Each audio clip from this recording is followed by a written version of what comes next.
Welcome back to another episode of Three Wide. I'm your host, Radney Crawford. The checker flag has fallen on the race weekend at Las Vegas Motor Speedway, where all three series was competing. We'll be reviewing the race results as well as breaking down the action in each race. We'll be pointing out some of our spotlight performers and looking ahead at the final stop on the West Coast swing, Phoenix International Raceway. Let's go.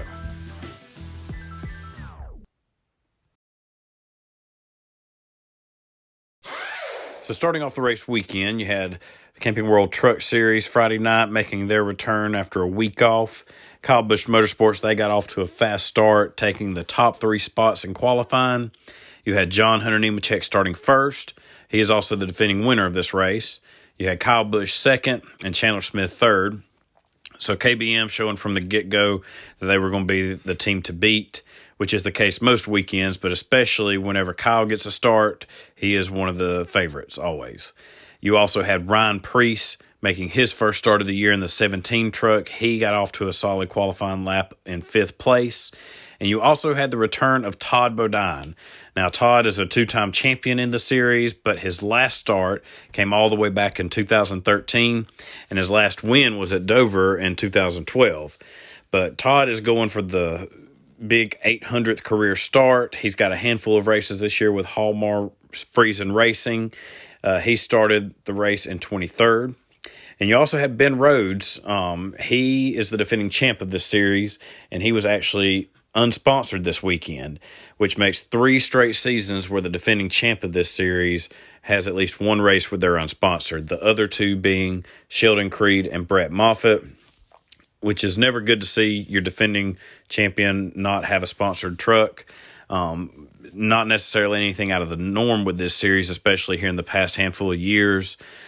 But I'm not sure what can be done to fix that, if it's the marketability of these trucks or if NASCAR needs to review that, because back in the early 2000s, this was one of the best series to watch, mainly because it was full of drivers who had come from the Cup Series down to the Truck Series and were winning races, winning championships, whereas now you have a bunch of young drivers who are trying to take that next step, using this as getting their foot in the door to get into the Xfinity Series and eventual Cup Series. So, which you would think might bring in some more solid sponsorship, companies wanting to get on with young drivers that could be the future face of the sport. But again, I'm not sure what needs to be done to fix that. The start of the race was relatively quiet, kind of like Daytona. There was a caution there towards the end, and during the restart, there was 3 laps to go in the stage. And going into turn 1, you had all these drivers fanning out, trying to get a lane, trying to get a run into the corner. And Colby Howard, who had stayed out, didn't pit, trying to get some stage points with just a handful of laps to go, rolled the dice, stayed out. And Colby is not one of the faster trucks out there. And when they found out he had contact with Zane Smith and sent him into the wall, along with Haley Deegan and Chase Purdy, they had pretty significant damage and ended their day. You also had Matt Crafton get damage in that crash, along with Zane Smith. The contact took out a chunk of his right front fender. So it was a rough end there, and unfortunately the gamble did not work for Howard, and it took out a handful of other drivers. So stage 1 ended under caution with Ben Rhodes taking the stage win. You had Chandler Smith get second, Tanner Gray third, Jack Wood fourth, Carson Hocevar fifth, Matt Crafton sixth, Kyle Busch seventh, John Hunter Nemechek eighth, Ty Majeski and Ryan Preece would round out the top 10. So even with the damage, when the caution fell out, Crafton able to come away with some stage points, and Jack Wood able to get his first chance up at the front and his first year with GMS. And it was kind of the same thing with stage 2. It was very quiet. The only things that really happened of note was you had Thad Moffitt and his second start in the 43 truck go to the garage with some mechanical issues. And you had Todd Bodine spin there at the end, and the stage also ended under caution. Again, like stage 1, you had Ben Rhodes taking first. This time Kyle Busch was second. Ty Majeski made his way up to third. You had John Hunter Nemechek fourth, Tanner Gray fifth, Chandler Smith sixth, Matt Crafton seventh, Christian Eckes eighth, Stuart Friesen ninth, and Derek Kraus rounded out the top 10.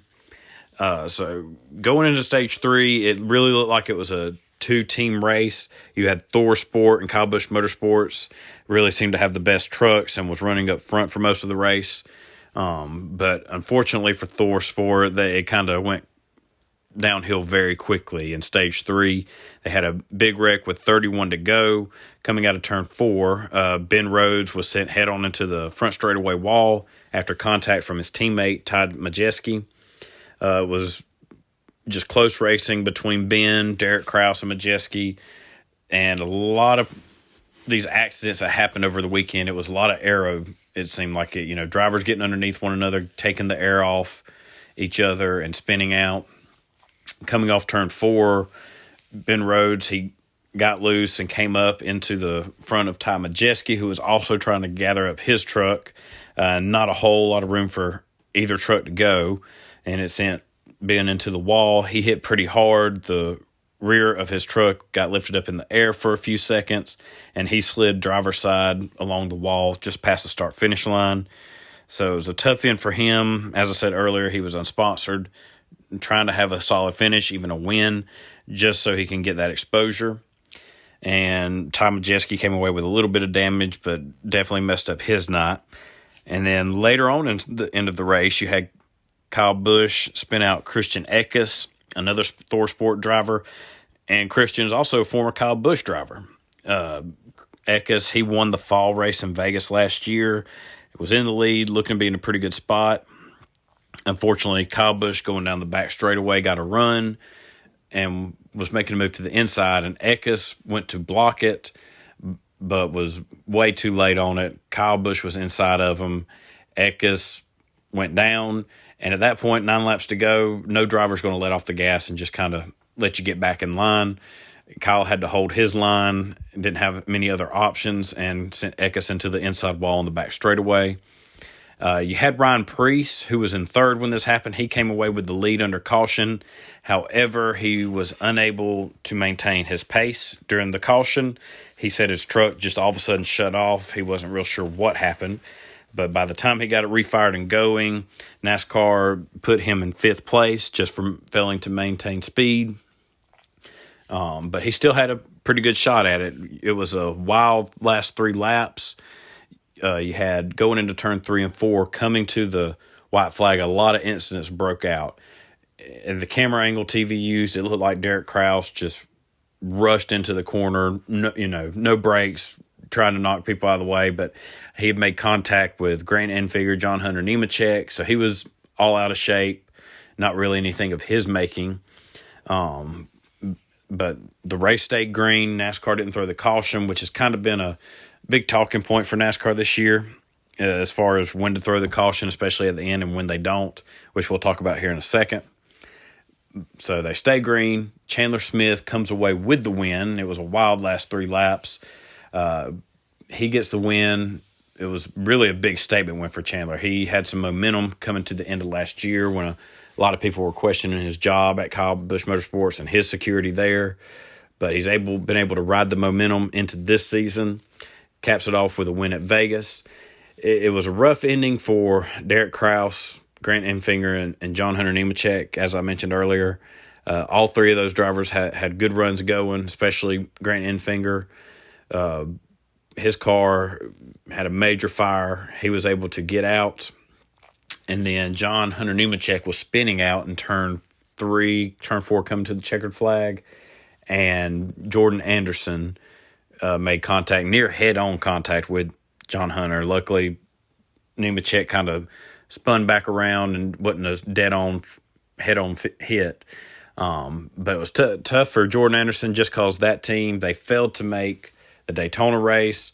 They're not one of your bigger teams, and this is a big setback for them. But the top 10 at the checkered flag, you had Chandler Smith.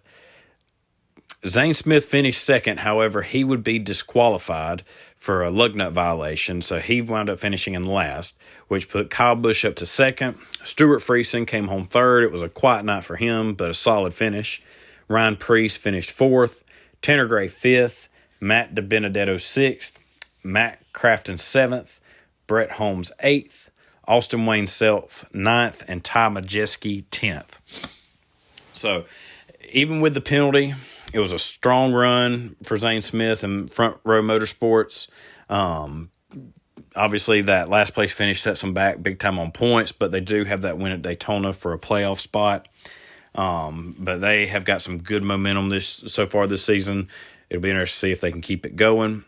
Thor Sport, again, had a strong race. They were able to finish in Stage 1, have 3 drivers in the top 10. Stage 2, they were able to get all 4 of their trucks in the top 10. So they were looking to have a good night. Unfortunately, it all went downhill quickly for them. And one thing I did not realize until post-race and with the interview, they were talking about Chandler Smith's crew chief was Danny Stockman. And that I did not realize he was his crew chief, but that is a pretty big name to be up on the pit box for him. Danny Stockman, he won the truck championship years ago with Austin Dillon. This is his second year with Chandler Smith. So definitely could be a big season for Chandler. I believe it was in Dillon's second year that he won the championship with Stockman. So we'll see if that trend can continue. And as I was saying earlier, NASCAR not throwing the caution.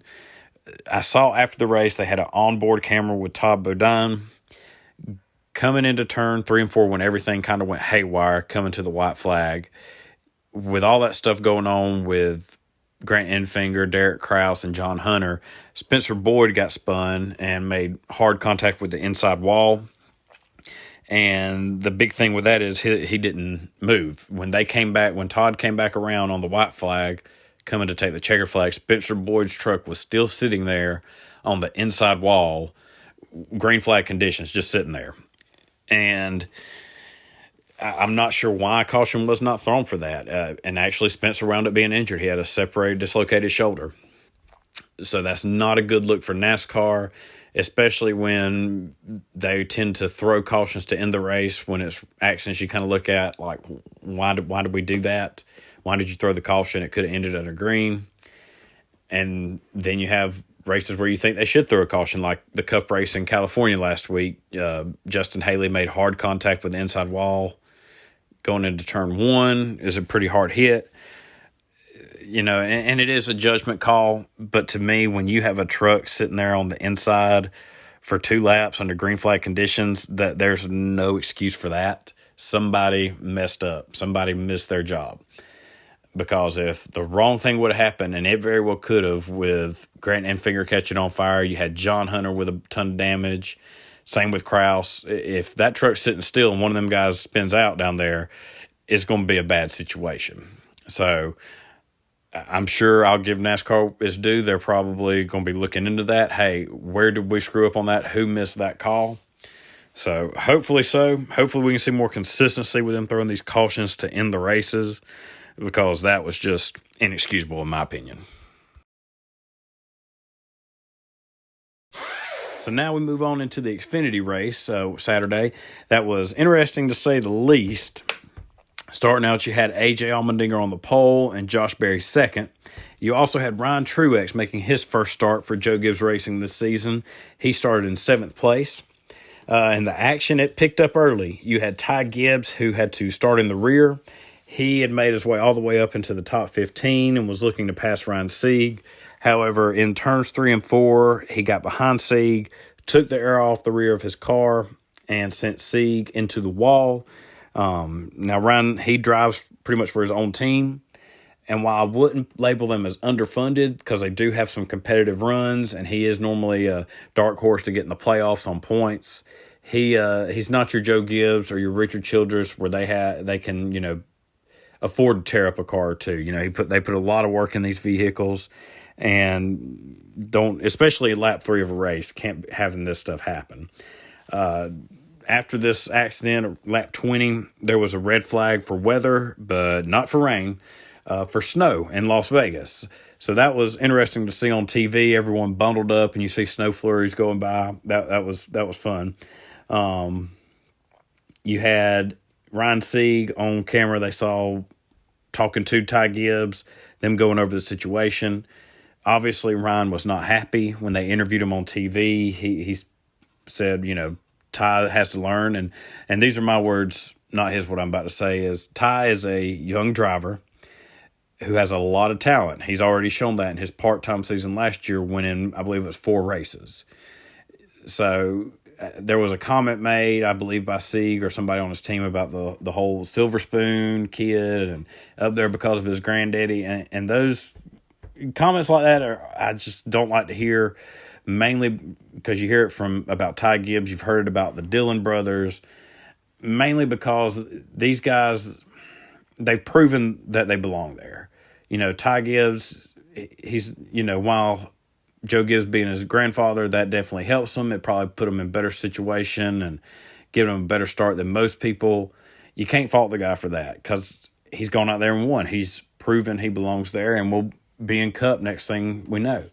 Same with the Dillon brothers. They have earned their spot up there, I believe. They're not just up there just solely based on their name or who their relative is. So I go ahead and just let's be done with the Silver Spoon comments for Ty Gibbs. Because, while he may be aggressive, over-aggressive, he does have the talent. So, but Ryan wasn't happy, and interestingly, TV asked him if this was, the end of it, if we would see any more of this today.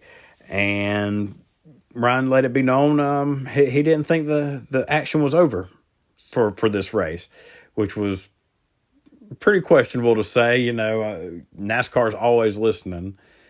I don't know why you would make a comment like that, but anyway, it went both ways because then they interviewed Ty Gibbs. Ty did say it was his mistake, but then later, I don't know if he misspoke, said it wasn't his fault, and also that he told Ryan if he wanted to wreck him on purpose, Ryan would not have made it back around. And once again, young kid, probably not the best thing to say, just because that seems like a poking the bear comment to me. So, he is going to have to learn, and this will not be his last incident with another driver. I promise you, just because of how aggressive he is. So, and almost immediately, as soon as the green flag dropped after the weather delay, Ryan Sieg, he attempted payback on Ty Gibbs and failed epically. They were coming into turns 3 and 4, and Ryan Sieg looks like he was trying to run Ty into the outside wall, mess up Ty's car. Ryan actually gets loose, spins out in front of Ty, and while Ty may have gotten some damage, if any, Ryan Sieg wound up tearing up more of his car and was done for the day. Now, I'm not sure. I didn't see anything confirming if NASCAR parked him or if his car was just too damaged to keep going. I'm not sure, but I'm surprised NASCAR even let him go back on the track.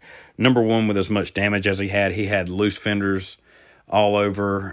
He was not in a racing ready car. Definitely some work needed to be done, and especially with his comments, I'm surprised NASCAR didn't hold on to him and say, we're going to give you a little bit to get this fixed and hopefully cool off. But NASCAR let him back on the track. The unfortunate part of this was you had 2 innocent bystanders get damage in this, and that was Sheldon Creed and Brett Moffitt, 2 guys that had nothing to do with it. Try to go to the outside of a spinning Ryan Sieg and wound up getting into the outside wall because the hole closed up. Brett, he really got a hard hit on the side, caused some good damage to his car. But that's what happens when you have incidents like these sometimes, especially on these tracks. Drivers who have nothing to do with it are going to pay the price for it. When it happened, a lot of people were pointing out the famous quote by Landon Castle from 2012 when Danica Patrick tried to wreck him and she wound up putting herself in the wall, which is rule number 1 in stock car racing: learn how to wreck someone without wrecking yourself, which was pretty accurate for this case. And another thing Ryan may want to learn is Matt Kenseth's way of payback, which is just keep your mouth shut and let the opportunity present itself and take care of it. So probably not the best decision by Ryan, especially with his team. They can't be afforded to keep tearing up these cars and tearing them up worse on the track. So we'll see if this is anything that will lead to a season-long deal or if this was a one and done. Not real sure. But stage 1, we had a pretty interesting battle for the lead there towards the end between teammates Sam Mayer and Noah Gragson. Ultimately, Noah Gragson prevailed and won the first stage. Sam Mayer finished second, Josh Berry third. So it was a solid 1-2-3 in stage 1 for Junior Motorsports. Ty Gibbs finished fourth and Ryan Truex fifth. A.J. Allmendinger finished in 6th alongside Austin Hill. Brandon Jones, Daniel Hemrick, and John Hunter Nemechek rounded out the top 10. So a solid start for them and Joe Gibbs Racing. They both teams finished in the top 5. Stage 2, it was overall quiet. There wasn't a whole lot going on this stage. You had Noah Gregson again taking the stage win. Ty Gibbs this time finished 2nd. Sam Mayer finished 3rd. Austin Hill 4th. Daniel Hemrick 5th. Brandon Jones 6th. Josh Berry 7th. John Hunter Nemechek came in 8th in the Sam Hunt racing car. Ryan Truex 9th, and Justin Allgaier rounded out the top 10. So it was a solid day starting out for Sam Mayer, a much-needed solid start. He hasn't had the finishes the past couple races, signifying, especially at California, he had a pretty solid race going, but unfortunately did not get the finish he needed. So it was looking pretty positive for him up to this point. However, that all started changing around with 29 to go. In stage 3 is when kind of everything started breaking loose. You had a wreck between Ryan Vargas, Jesse Iwuji, and Stephen Parsons. And from there, it just was, cautions breed cautions. And that's exactly what we got, because then just 10 laps later, Sam Mayer, his good run comes to an end after getting in the wall. He made contact with Brandon Jones. Both drivers were going for the same space into turn 1, and unfortunately Sam Mayer got the worst of that one. So that brought a halt to his day. Then after that, another caution, wreck with 12 laps to go. This one was a hard hit for Austin Hill. It was between him and Ryan Truex. Riley Herbst also got quite a bit of damage. Looks like Truex coming out of turn 4, he got loose and overcorrected it, went straight into Austin Hill, and Austin went straight into the wall. So that was a tough ending for those two drivers. Austin, who had a rough go of it in California after he won at Daytona, was looking to get a little bounce back, get a solid top 10 day. And unfortunately, he was caught up in that accident. And then you have Ryan Truex making his first start with Joe Gibbs. He's back in top-tier equipment, was making the most of it, like Trevor Bayne was in the top 5, top 10 most of the day.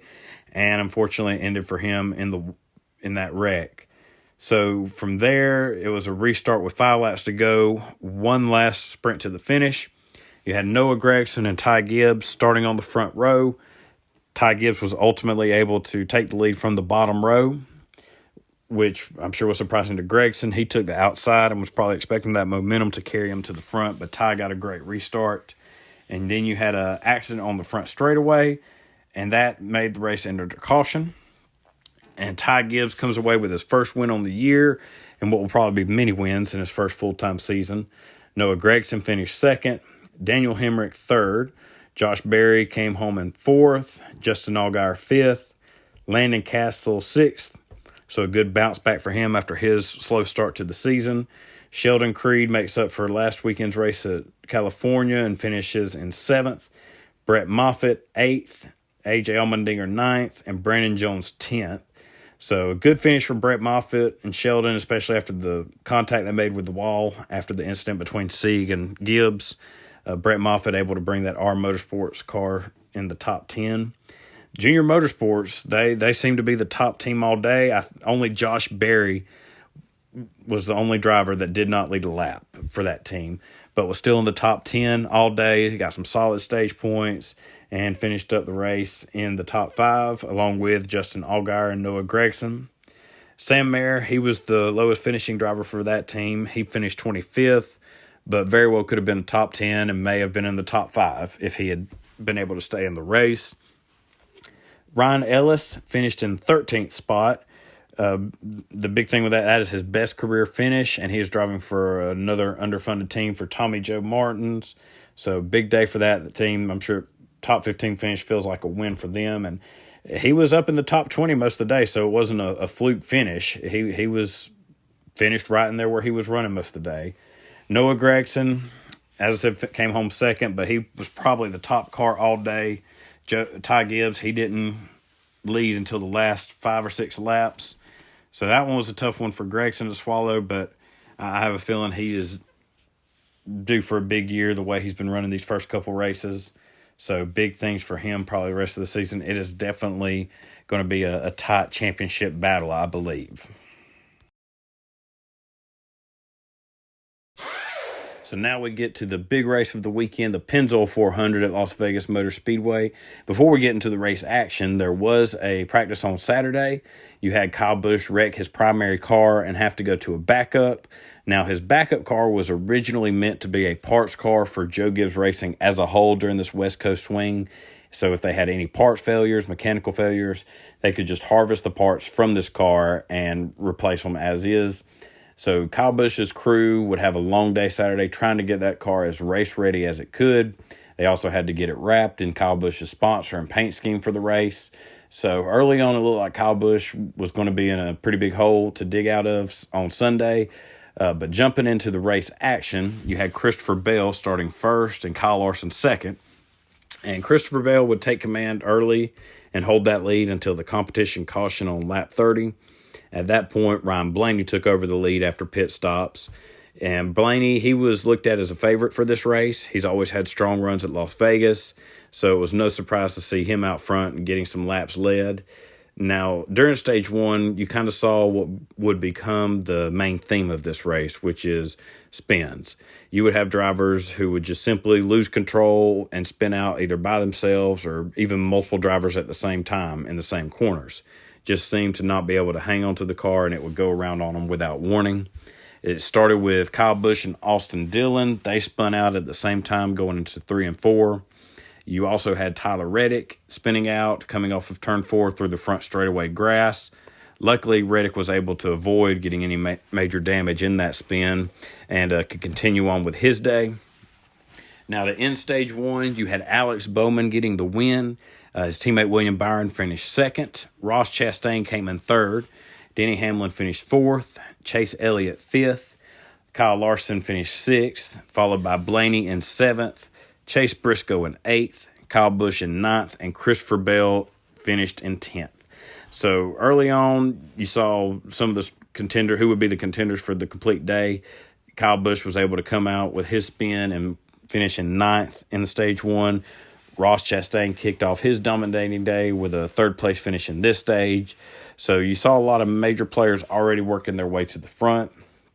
One of the more noteworthy things that happened actually after stage one was Kyle Busch taking out some frustration on Chase Briscoe. Kyle had taken exception to a restart earlier in the stage where he was behind Briscoe, and going into turn 1, Kyle was trying to make a run on the outside to get by Briscoe and several other drivers to get himself in better position to get points at the end of stage 1. And Briscoe wound up blocking that move. Nothing malicious or dirty in it, just Briscoe racing. And Kyle did not like it. And at the end of stage 1, wound up giving Chase a couple bumps in his rear bumper going into turn 1. And also got on his rear corner panel and kind of rode him up the track a little bit towards the wall. From what I can tell, it was just Kyle being Kyle. He was just not happy. He thought he was, I don't even want to say overly raced. I mean, it wasn't even that bad of a move. There was no contact made between the two drivers. Kyle just didn't care for it and decided to let it be known. So Chase didn't do anything wrong. He's racing his race just as everybody else. But going into stage 2, you had Michael McDowell, who stayed out to take the lead. You also had Brad Keselowski restarting second, and he only took 2 tires. And early on, you saw how important these tires are. Michael McDowell, he immediately went straight to the back, got overtaken by drivers. Brad, he was able to hang on to the lead for a couple laps with 2 tires, which would be a key talking point later in the race at the end. From there, you had an incident where Chase Briscoe, he got stuck behind McDowell, kept trying to get around him. Finally, coming out of turn 4, you had Eric Jones on the inside, Michael McDowell in the middle, and Chase Briscoe got a run coming out of turn 4. Now, Eric, at this same time, kind of rode up the track. I don't know if he got loose and was trying to gather the car up, but wound up pushing Michael a little bit further up the track as well, blocking Chase's run. Chase has to gather it up. He gets sideways, holds on to it, but unfortunately gets into the corner of Daniel Suarez's car, and sends Daniel up the track, wound up making contact with the wall head on, which would ultimately end his day. And you hated to see that for Daniel. He had such momentum coming out of Auto Club Speedway, where he nearly won his first race, wound up with a solid top 5. was looking to build off of that. Unfortunately, his day ended early with a last place finish.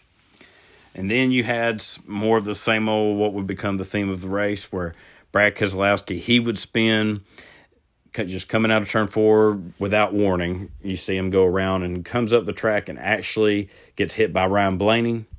And that would end Blaney's day. So Blaney would go from race favorite to finishing next to last in the race. And stage 2, it still had more spins to go. You had Chase Briscoe and Austin Cindric spin out at the same time in turns 3 and 4, opposite ends of the turn. You also had Christopher Bell get loose and spin on the back straightaway as he was trying to gather it up.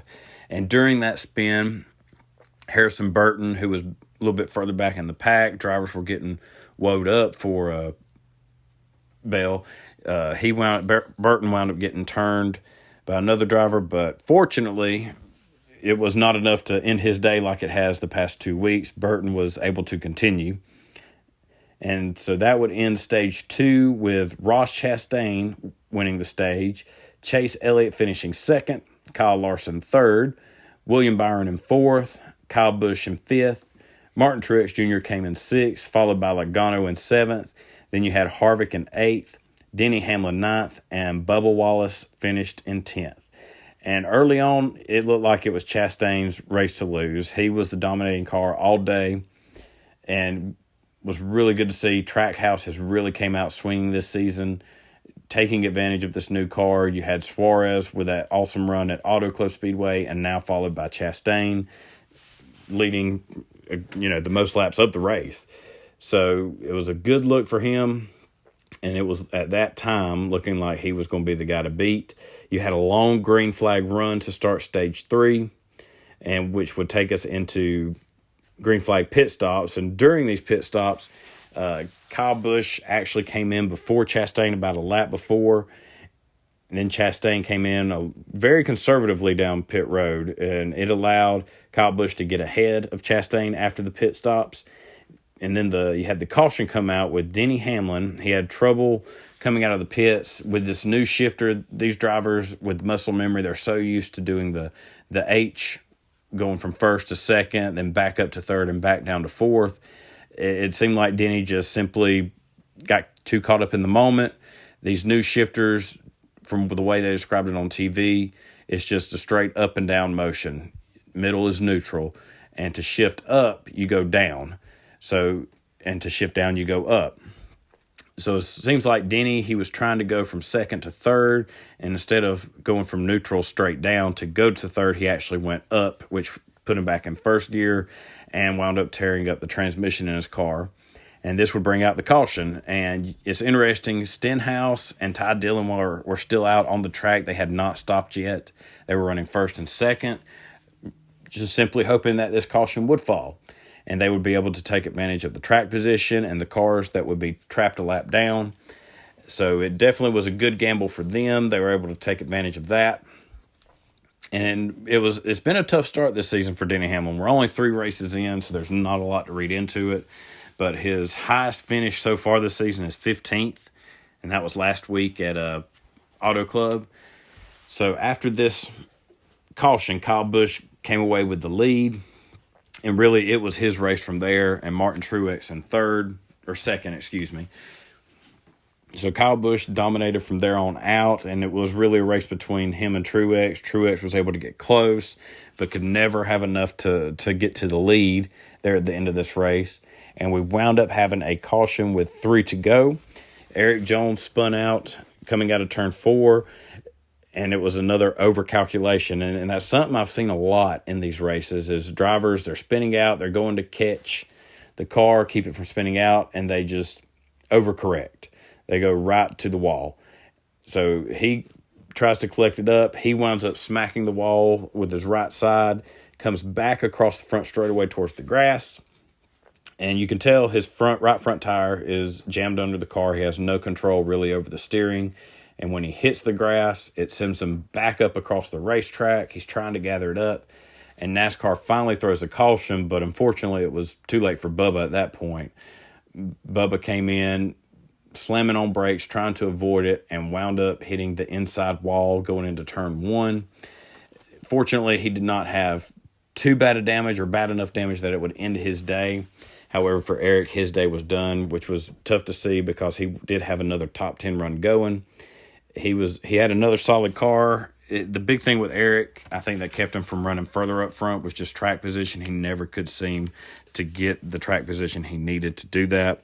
But he was running. He was going to get another top 10, which was going to be an amazing start for this team this season. So with that said, it was another deal of questionable caution calls for NASCAR.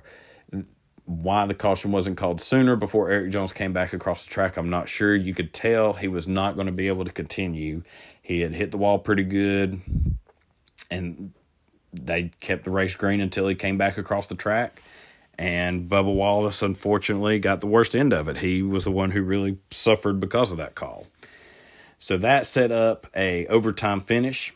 You had drivers have to come down pit road, and I love the end of the race because I want to see drivers kind of make a gamble. Somebody who maybe didn't look like they were going to have a shot to win, what are they going to do to try and get themselves in position? Most of the time we just see drivers do the status quo, 4 tires, and not a whole lot of excitement from there. However, this week you had Alex Bowman, William Byron, and Kyle Larson all decide to take 2 tires, while the rest of the field took 4. So you had an all Hendrick top 3. And the question was, would they have enough time to be able to hold off these drivers with 4 tires?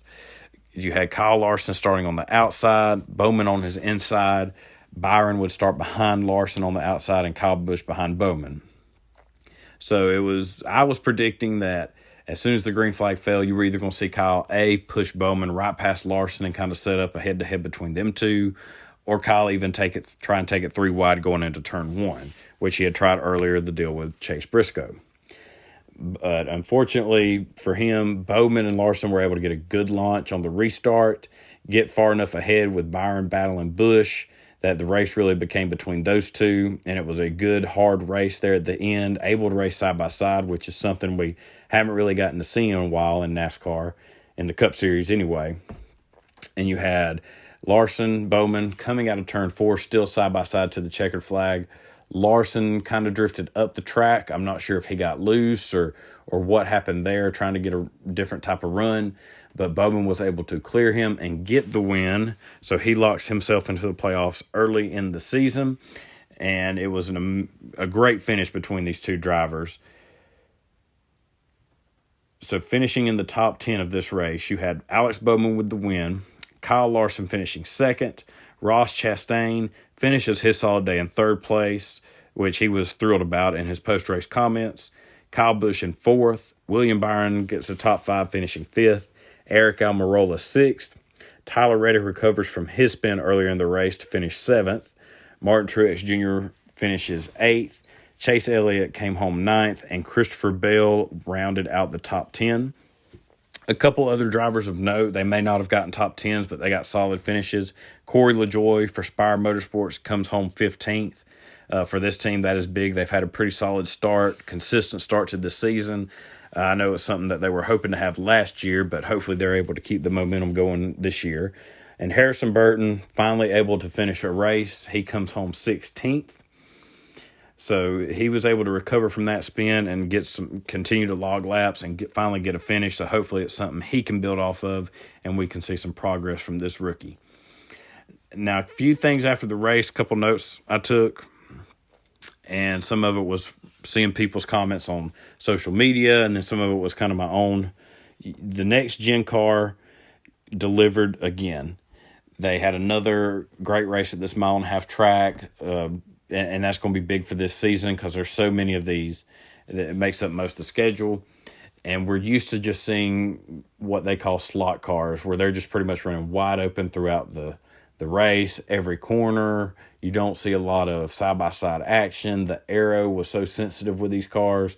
It's great to finally see drivers battling, making passes for the lead during green flag conditions, side-by-side for multiple laps. Is definitely moving in the right direction for the sport. And you also see the difficulty of these cars. We had 12 cautions as compared to 4 last year, which 3 of those were stage breaks.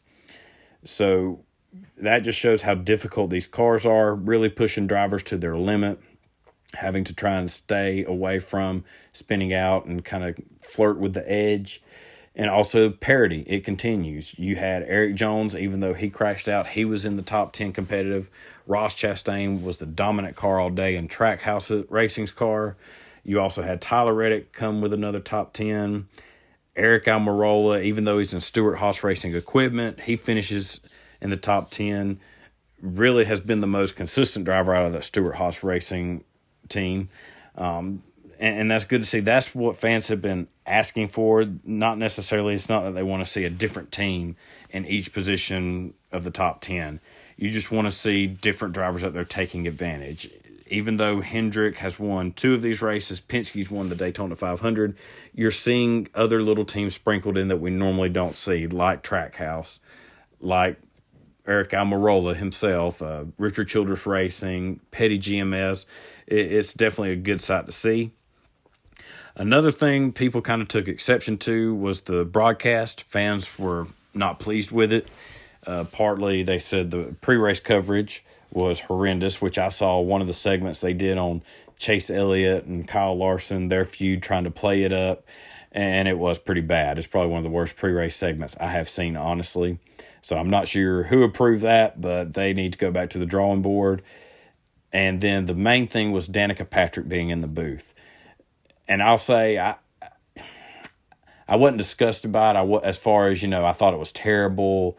Thought, she just brought nothing to the table. It was, I'll give it a C. It wasn't as good as we've had with Kenseth and Stewart.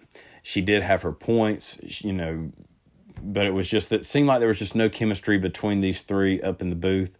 Now she will be back for Phoenix. We'll see if they were able to build on this race and have a better production next week at Phoenix. I'm hoping so. We don't know who's going to be in the booth after next week. And the next thing was Kyle Busch's post-race comments. And this was kind of the big storyline post-race. You had Kyle Busch, who on TV said the right things, credited his crew for getting that car ready, said it was a great race. He's proud to finish in the top 5. But he was not very happy with Bowman getting the win on his radio. I'm not going to use all the words that he said. Basically, what it comes down to is the same guy, Alex Bowman just backs into wins. He lucks into wins. And, I'm going to disagree with Kyle on that.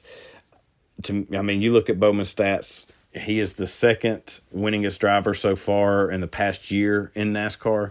Kyle Larson is first with 11 wins, and then you have Bowman with 5 wins. So, and even his wins last year. Now, yes, he did win at Pocono after Larson had a flat tire going into the final corner on the last lap. Okay, he lucked into that win. However, these races he's won, he's been in the running. Like today's race, he finished in first on stage 1. He was a solid car all day long. Did they use some pit strategy to get in this position? Yes. But Bowman had to step up and seize the moment and get the win, which he did.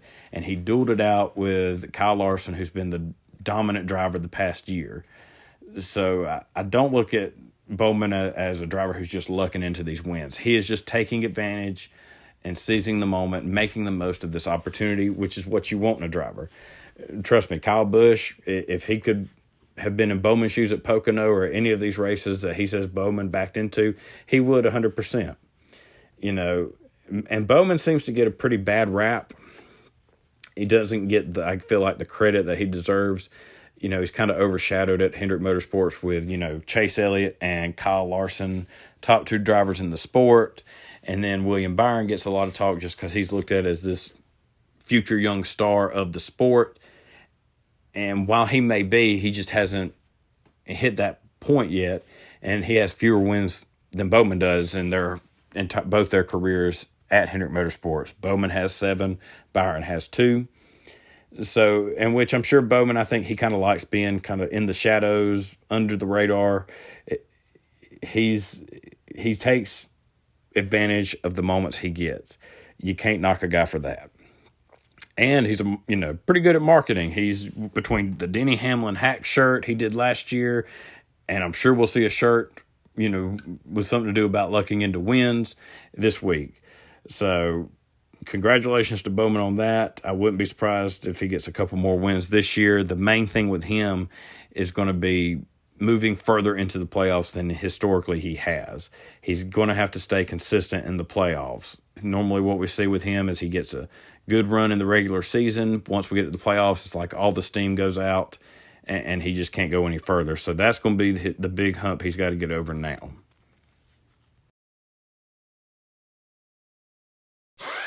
Now, before we get into the Phoenix preview, I wanted to point out some of our spotlight performers this weekend at Vegas. These are drivers who may not have gotten the win, but they gutted out some strong performances with the equipment they have, or were able to continue momentum that they built up and make the most of what they got going for them. Starting out in the Truck Series, we got Tanner Gray. Now, Tanner was originally scored in the 6th place position, but with Zane Smith's disqualification, he finished in 5th, which makes back-to-back top 5s for this driver. This is his 3rd full-time season in the Truck Series, and he is a young driver, got a lot of speed, and so far definitely has a strong future in the Truck Series. If he can just build off of what he has done so far, the main thing is going to be finishing races. If you look back at his past 2 seasons, 2020, his first year, he was running at the end of 18 of 23 races, but he was only finishing on the lead lap in 15 of those 18 races. 2021, he took a little bit of a step back as far as finishing races. He only finished in 16 out of 22 races. The big drop-off was lead lap finishes. He was only on the lead lap for 8 of those races. So 50% of the races he was finishing in last year, he was only on the lead lap. So he's definitely got a lot to build off of, try and make the most of this momentum and get a solid start to the season. In the Xfinity Series, my spotlight performer is Ryan Ellis. Now, Ryan drives for Tommy Joe Martins in an underfunded team. Ryan was able to get his best career finish with 13th place. This team, they've only gotten one top 10 in their entire team history so far. But Ryan, it was no fluke top 15 finish for him. He was in the top 15, top 20 most of the day. He was able to make the most of it and come home with a solid 13th. He had to avoid some incidents and keep the car clean. So it was definitely a standout performance for him and a big morale boost for this team as a whole. Now, on to the Cup Series, my spotlight performer is going to Eric Almirola. And the reason it's going to Eric is because this was his 3rd straight top 10 to start the year. He's the only driver in the field this season to have a top 10 finish in each race so far. Last year, he only had 5 total top 10s, so he's already pretty close to matching his total from last year, so he very well could eclipse it. He's definitely showing some consistency. This being his final full-time season, it'd be good to see him get a win, try and lock himself into the playoffs and have kind of one last good run. So a lot to look forward to with Eric this season. So jumping into the Phoenix race, we have the Xfinity and the Cup Series racing this weekend. In the Xfinity Series, you have the defending race winner from this race last year was Austin Cindric. He, of course, is not in the race as he is now full-time in the Cup Series. So who is going to step up and take this win?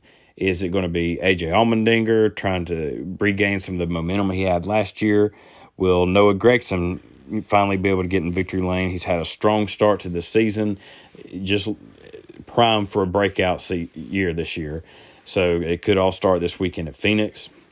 Going on to the Cup Series, Martin Truex Jr. is the defending race winner. And this is going to be an interesting test for the next-gen car. This isn't your typical mile and a half layout of a track. You got corners with different banking. You have the dog leg on what is now the front straightaway. With this new car, will the drivers be able to cut the dog leg and go to the flat of the track like they have in years past? What will happen now with this car lower to the ground and different tires? Will it allow that? Last year there were 7 cautions in this race, and judging by how the races have gone so far this season, we very well could double that or at least beat it. An interesting stat for this spring race at Phoenix, the last 4 seasons, the winner of this race has went on to be in the championship 4. Come to the return of Phoenix for the championship race. You had Martin Truex Jr. last year. You had Joey Logano in 2020, Kyle Busch in 2019, and Kevin Harvick in 2018. Now, Kyle was the only one of that group to win the championship. However, whoever wins this race will, be looking to hopefully continue that trend and get themselves in a shot for the championship.